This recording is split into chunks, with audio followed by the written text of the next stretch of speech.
Hello friends. आज मैं 70th BPSC mains की ज्योग्राफी की कॉपी का सैंपल इवेल्यूशन करके आपको दिखाता हूँ। तो यहाँ पर शॉर्ट आंसर को मैं इवेल्युएट कर रहा हूँ लाइव आपके सामने। क्वेश्चन फर्स्ट है, क्लाइमेटिक कंडीशंस और मैकेनिज्म पूछा गया विंटर रेनफॉल इन इंडिया, और वो रीजन भी पूछा गया कहाँ पर वो मेनली होती है। तो यहाँ पर मैंने बहुत सारी कॉपीज में क्या देखा है ना, ये जो पूछ रहा है वो विंटर रेनफॉल का मैकेनिज्म पूछ रहा है, बट बहुत सारे बच्चों ने यहाँ पर मानसून रेनफॉल के बारे में भी लिखा है। किसी किसी ने क्लाइमेटिक कंडीशन में सब कुछ लिख दिया कि इंडिया में इतने वेदर होते हैं कि ये समर सीजन है, इस मंथ में होती है, ये मानसून है, फिर ये विंटर मंथ है। वो सब नहीं पूछा गया है।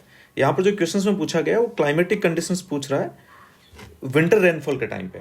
तो विंटर रेनफॉल के टाइम पे अपने क्लाइमेटिक कंडीशंस में क्या एक्सपेक्ट कर सकते हैं कि प्रेशर कहाँ पर हाई प्रेशर जोन है, ITCZ कहाँ शिफ्ट हो गया, एंड आप ये बोल सकते हो जो वेस्टर्न डिस्टर्बेंसेस इंडिया में आते हैं उसके बारे में बता सकते हैं, और जो रिटर्निंग मानसून है उसके बारे में बता सकते हैं। और मेनली जो रेनफॉल होती है वो दो तो ये है, एक तो वेस्टर्न डिस्टर्बेंसेस है और एक रिटर्निंग मानसून है, और किस किस एरिया में होती है वो भी अपने को बताना था यहाँ पे। अब इनका आंसर अपन लोग रीड करते हैं। तो इन्होंने बोला है कि winter rainfall is associated with the western disturbances. तो देखो, पहले तो इन्होंने यहीं पे गलती कर दी कि इन्होंने एक ही वेस्टर्न डिस्टर्बेंसेस ही लिखा है। Western disturbances and returning monsoon भी होता है यहाँ पर। तो रिटर्निंग मानसून के बारे में इन्होंने नहीं लिखा है यहाँ पे, है ना। तो रिटर्निंग मानसून से भी होती है विंटर रेनफॉल। अब यहाँ पर अपन लोग पढ़ते हैं। तो वेस्टर्न डिस्टर्बेंस के बारे में अब ये मैकेनिज्म लिख रहे हैं, तो यहाँ पे भी ना इनको एक हेडिंग डालनी चाहिए थी। या तो आप क्लाइमेटिक कंडीशंस एंड मैकेनिज्म करके लिखते हैं यहाँ पे, और फिर आगे किस रीजन में होता है वो लिखते हैं। वो यहाँ पे इन्होंने हेडिंग नहीं डाला है। ठीक है, मार्क्स तो मिलेंगे, बट बेटर रहता है कि जो पूछा गया है उसका आप हेडिंग डाल के अच्छे से उसको लिखो। वेस्टर्न डिस्टर्बेंस ये साइक्लोनिक रेनफॉल है विच originates in the Mediterranean reason, ये ठीक लिखा है इन्होंने यहाँ पे। और ये जेट स्ट्रीम वगैरह के बारे में भी लिखा है कि उससे इन्फ्लुएंस होकर इंडिया की तरफ आता है। और यहाँ पर लो प्रेशर सेल्स कहाँ है वो थोड़ा इन्होंने जोग्राफिकल टर्म्स जो होने चाहिए टेक्निकल आंसर्स में वो यहाँ पर इन्होंने एक्सप्लेन किया है। और रेनफॉल इन द शायद नॉर्थ लिखना चाह रहे होंगे, ये वर्ड क्लियर नहीं है क्या लिखा है इन्होंने। नहीं, इतना क्लियर नहीं हो पा रहा है, स्नो मिस्ट एंड वाटर। तो यहाँ से लग रहा है ना कि ये आंसर्स में कुछ इनको यहाँ पर क्लियरली लिखना चाहिए था। And causes rainfall in the form, okay, in the form of लिखा है इन्होंने, in the form of the snow mist and the water. The main reasons associated with the winter rainfall, okay, यहाँ पर ये इन्होंने रीजन लिख दिया कि वेस्टर्न इंडिया है, यूपी है, झारखंड है। एंड इनको यहाँ पर ये भी लिख सकते थे कि वीट वगैरह की उसमें ना ये वेस्टर्न डिस्टर्बेंसेस का काफ़ी इंपॉर्टेंट रोल होता है वीट की क्रॉप में। दूसरा, मुझे एक चीज़ और इनके मिसिंग क्या भी डिस्कस करता हूँ। Climatic conditions associated with western disturbances are the low pressure, rainfall with the light drizzle, it leads to decrease in the temperature causing cold waves. तो ठीक है, इन्होंने एक डायमेंशन में आंसर लिखा है। एक्चुअली दो क्लाइमेटिक कंडीशन अपने को एक्सप्लेन करना पड़ेगा, एक तो with respect to western disturbances जो इन्होंने एक्सप्लेन किया, दूसरा अपने को रिटर्निंग मानसून के बारे में भी करना पड़ेगा। और ये जो रेनफॉल का इन्होंने एरिया दिखाया ये भी एक ही दिखाया, दूसरा इन्होंने नहीं दिखाया। और यहाँ पर सबसे इंपॉर्टेंट क्या है ना, जैसे ज्योग्राफी के क्वेश्चंस में अगर आप मैप ड्रॉ कर सकते हैं तो उससे प्रेजेंटेशन काफी इंप्रूव होता है। तो वो इन्होंने यहाँ पर नहीं ड्रॉ किया, तो मेरे हिसाब से इनको यहाँ पर एक मैप भी ड्रॉ करना चाहिए था। ऐसा आप रफ मैप बना सकते हैं, इतना अच्छा तो मेरे से नहीं बनेगा भाई यहाँ पे। तो ऐसे करके आपको एक रफ इंडिया का एक मैप बनाना है, और ये मैं ऐसे बना रहा हूँ रफ, आप वहाँ अच्छे से बना सकते हैं। तो वहाँ पर अपने को दिखाना चाहिए था कि ये वेस्टर्न डिस्टर्बेंसेस है, और वेस्टर्न डिस्टर्बेंसेस की वजह से किस किस रीजन में रेनफॉल होती है वो दिखाना चाहिए था। फिर यहाँ पर ये आप बता सकते हैं कि ये रिटर्निंग मानसून है, और रिटर्निंग मानसून की वजह से यहाँ पर रेनफॉल होती है, या आप बता भी सकते हैं तमिलनाडु है, कुछ आंध्रा का रीजन है, वो आप दिखा सकते हैं। और ये मैप आप बनाते तो और अच्छा इसमें इफेक्ट आता। तो मेरे हिसाब से इस आंसर में 2.5 से 3 मार्क तक मिलेंगे, क्योंकि एक इन्होंने वेस्टर्न डिस्टर्बेंसेस का रेनफॉल पैटर्न तो इन्होंने एक्सप्लेन किया है, कहाँ होती है उसे वो भी बताया है, और उससे एसोसिएटेड क्लाइमेटिक कंडीशंस भी बताई है। बट दूसरा इन्होंने नहीं बताया, तो 2.5 से लेकर के 3 मार्क्स तक इनको इसमें मिल सकते हैं। बट अगर ये डायग्राम बनाते हैं, दोनों एक्सप्लेन करते हैं, नॉर्थ रिटर्निंग मानसून और ये वेस्टर्न डिस्टर्बेंसेस, तो इसमें 4-4.5 नंबर तक भी मिल सकते थे। तो बहुत अच्छे से अटेम्प्ट नहीं हो पाया ये क्वेश्चन इनका। अब नेक्स्ट वाला देखते हैं। ये यहाँ पर environmental economic benefits of the mangrove forest cover along the Indian coast with examples. तो ठीक है, यहाँ पर इंट्रो में उन्होंने लिखा है mangrove is a type of the forest which is primarily found in the ecotone zone. Okay, ये यहाँ पर उन्होंने टेक्निकल वर्ड यूज किया। इकोटोन जोन मीन्स दो इकोसिस्टम का जहाँ पर मीटिंग पॉइंट होता है। लेट से कि एक अपना वाटर बेस्ड इकोसिस्टम है, एक लैंड बेस्ड इकोसिस्टम है, तो जो दोनों का मीटिंग पॉइंट होता है उसको इकोटोन जोन बोलते हैं। ये इंट्रो भी ठीक है, और आप यहाँ पर ये भी बोल सकते हैं कि दूसरा इंट्रो भी ये लिखना चाहे तो बोल सकते हैं mangroves are salt tolerant, species होती है और कहाँ कहाँ पाई जाती है वो बता सकते हैं आप। कोस्टल एरियाज़ में है, एस्चुरीज में है, क्रीक वगैरह में वहाँ मिलती है। और अगर आपको डाटा याद है तो वो और भी अच्छा इंपैक्ट आएगा कि 0.15% मैंग्रोव का कवर है। ये India state of forest report का आप बोल सकते हैं, जोग्राफिक एरिया का 0.15% में मिलता है। अगर ये डाटा आपको याद है तो फिर और भी अच्छा इफेक्ट आएगा। अगर ये याद नहीं भी है तो आप ऐसे एक जनरल इंट्रो दे सकते हैं, ये इंट्रो इनका ठीक है। बट इन्होंने यहाँ पर अब लिखा है एनवायरमेंटल एंड इकोनॉमिक बेनिफिट। तो यहाँ पर मुझे लगता है ना कि इनको दोनों को अलग अलग करना चाहिए था। रीजंस क्या है कि क्लियरली लिखा है कि एनवायरमेंट एंड इकोनॉमिक बेनिफिट्स, तो आप अलग अलग करके लिखेंगे तो इवेल्युएटर को और अच्छा लगेगा और मेरे हिसाब से आप ज़्यादा पॉइंट भी लिख सकते हैं। और यहाँ पर तो ऐसा है कि एनवायरमेंट में भी आप बहुत सारे पॉइंट जनरेट कर सकते हैं, इकोनॉमिक में भी कर सकते हैं। जैसे इन्होंने ये लिखा है कि वो सी वाटर टाइडल सर्ज सुनामी उसका अगेंस्ट एक प्रोटेक्शन की तरह काम करता है। अब यहाँ पर इन्होंने मिस क्या कर दिया, इन्होंने विथ एग्जाम्पल्स पूछा है। तो ऐसा नहीं कि इन्होंने नहीं लिखा तो मार्क्स नहीं मिलेंगे, बट वो विथ एग्जाम्पल्स पूछा ना, तो आप यहाँ पर डाल दो। जैसे एग्जाम्पल अभी अभी वेस्ट बंगाल में साइक्लोन एम्फन आया था, तो डाल दो साइक्लोन एम्फन के टाइम पर जहाँ पर मैंग्रोव था वहाँ पर कम नुकसान हुआ था। तो ऐसा करके आप डाल सकते हैं। और वैसे अगर स्पेसिफिक आप एग्जांपल डालना चाहें तो 2000 जो अपना 4 वाला सुनामी था उसमें पिचावरम करके है तमिलनाडु में, वहाँ पर मैंग्रोव फॉरेस्ट ने काफ़ी प्रोटेक्शन दिया था अगेंस्ट सुनामी, बट इतना तो याद नहीं रहता है। मैंने एक्चुअली मेरा फॉरेस्ट्री ऑप्शनल है, फॉरेस्ट सर्विसेज का मैंने मेंस भी लिखा है, तो वहाँ पर ये एग्जांपल मुझे मैंग्रोव भी वहाँ एक टॉपिक था तो मुझे याद था। लेकिन हाँ, आप ये एग्जांपल जरूर डाल सकते हैं एम्फन का, कि वो तो अभी रिसेंट फेनोमेनन था और डेफिनेटली जहाँ मैंग्रोव होगा वहाँ पर नुकसान तो कम होगा। तो इतना सोचना नहीं है कि भाई मुझे एम्फन के अगेंस्ट मैंग्रोव ने प्रोटेक्शन दिया होगा या नहीं दिया होगा, डेफिनेटली दिया होगा यार, क्योंकि जहाँ पर मैंग्रोव है वहाँ डेफिनेटली कम ही नुकसान होगा। तो जो भी रिसेंट आपको याद आ रहा है वो यहाँ पर आप डाल दो एग्जाम्पल में, क्योंकि अगले वाले ने पूछा भी है विथ एग्जाम्पल्स, तो आप विथ एग्जाम्पल्स लिखेंगे तो ज़्यादा अच्छा इंपैक्ट आएगा। And coastal regions from erosion, अब देखो यहाँ पर भी ना जनरल एग्जाम्पल लिख दो। एग्जाम्पल लिख दो आप ओडिशा कोस्ट लिख दो, या आप एग्जाम्पल लिख दो आंध्रा कोस्ट लिख दो, या फिर आप एग्जाम्पल में डाल दो कि भाई सुंदरबन वाला डाल दो, क्योंकि जहाँ जहाँ भी मैंग्रोव होगा ना उसने डेफिनेटली कोस्टल रीजन को प्रोटेक्ट किया ही होगा अगेंस्ट इरोजन। तो आपको ऐसा नहीं है कि घर से एकदम रट के जाना है कि मुझे तो ये एग्जाम्पल याद ही नहीं था तो एग्जाम रूम में मैं कैसे प्रोड्यूस करूँ।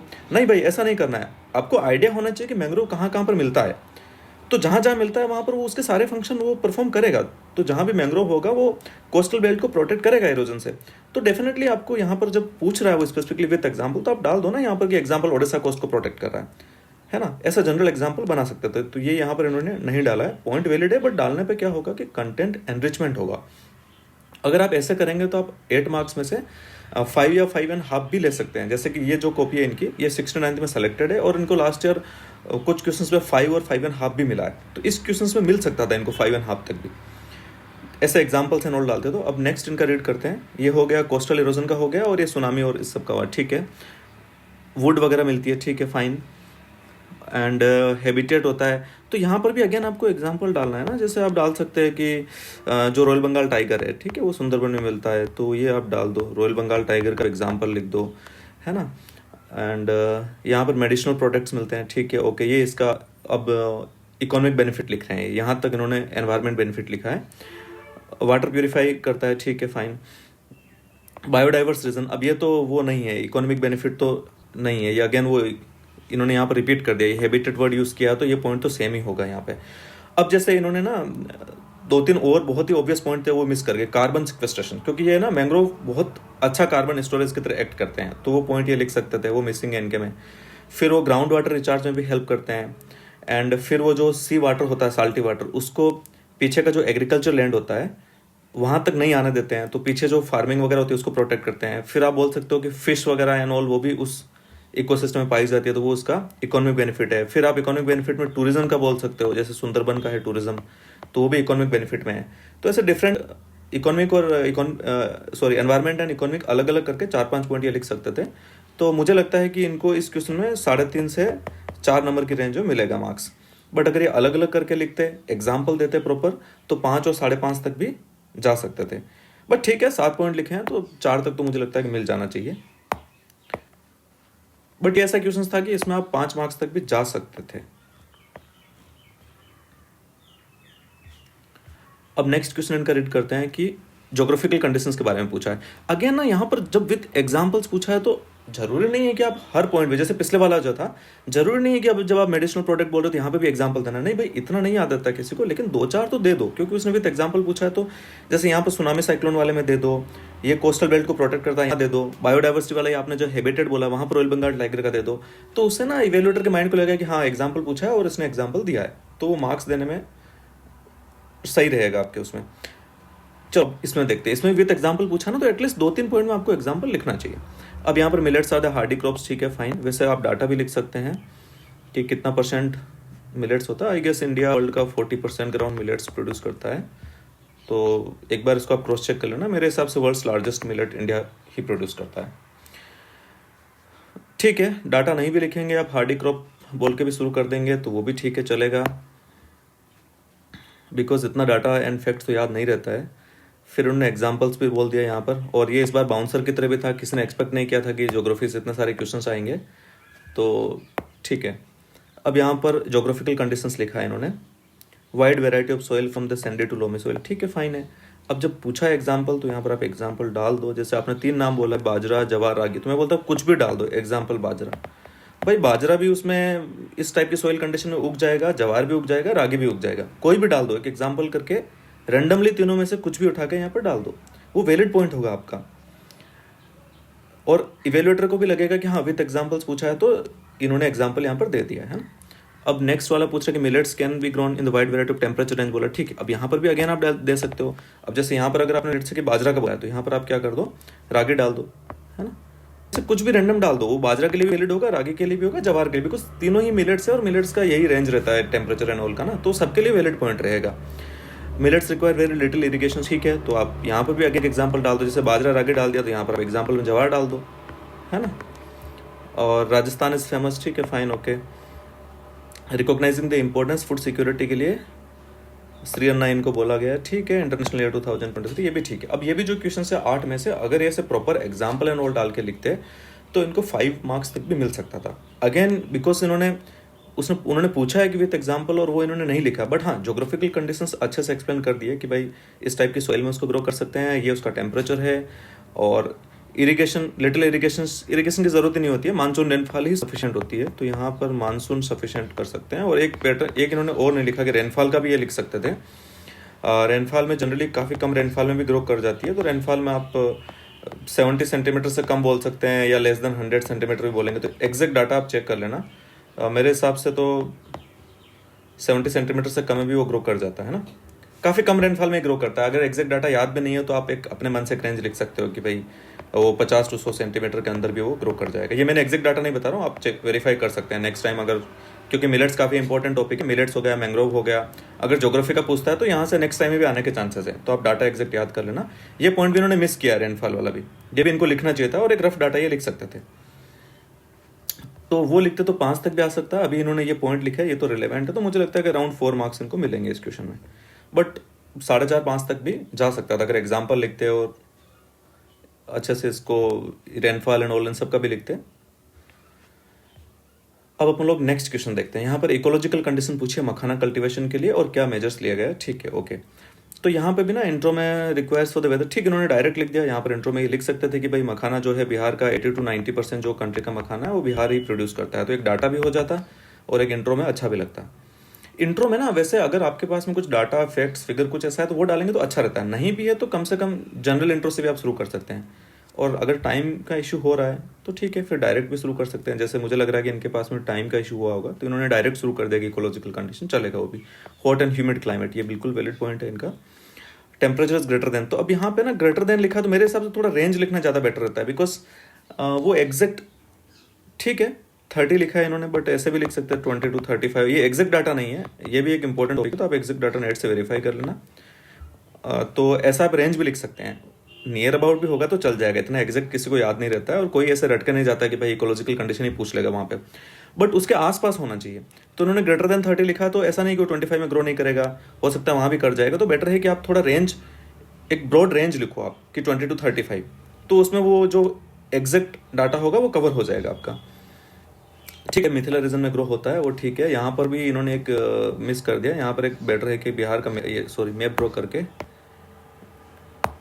भी ये बना सकते थे ऐसा, है ना, कि ये कौन सा रीजन है वो आप दिखा सकते थे मैप पे कि ये मिथिला रीजन है। इसमें तो ज़्यादा टाइम भी नहीं लगता इनको।